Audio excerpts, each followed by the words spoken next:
speak with people about their physical health all the time.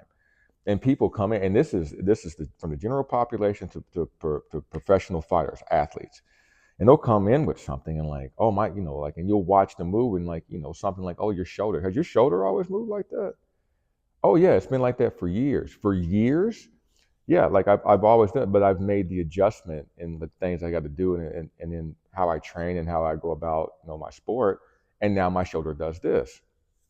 And you're like, it's not supposed to do that, but you've made the adjustment, even though the adjustment is letting you get by. It's not the most efficient way to take care of it, and potentially your potential to be better at it and the things you could perform it could be better.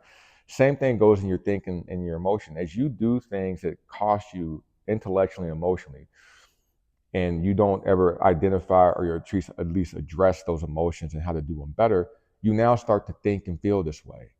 Now you start thinking about things in more of an anxious state. You're in a constant state of prepping for the worst. You're in a constant state of creating things that haven't happened yet, but you're preparing for the worst thing that ever happened. That cost you something.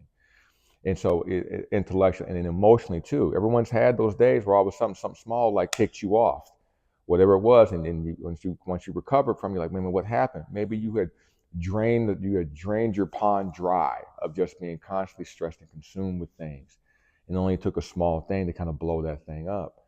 It's the same thing when you've exhausted a resource so much, and now that your body's like, okay, now we have to move this way physically. Same thing happens with you emotionally, intellectually. If you take on too much stress, now because you don't have enough resources to do it in a better way, you do it in a lower way because this is all you can tolerate. This is all you can handle. You have to understand that I don't care how tough you are, and we've glorified this tough thing. How much can you endure? How much can you take on? And we love that story. The tougher, the better. And like we've leaned on that too. We loved showing people April 15th what we've grinded through to have this gym and the stress we took on. But the stress we took on had a solution. It had an end point.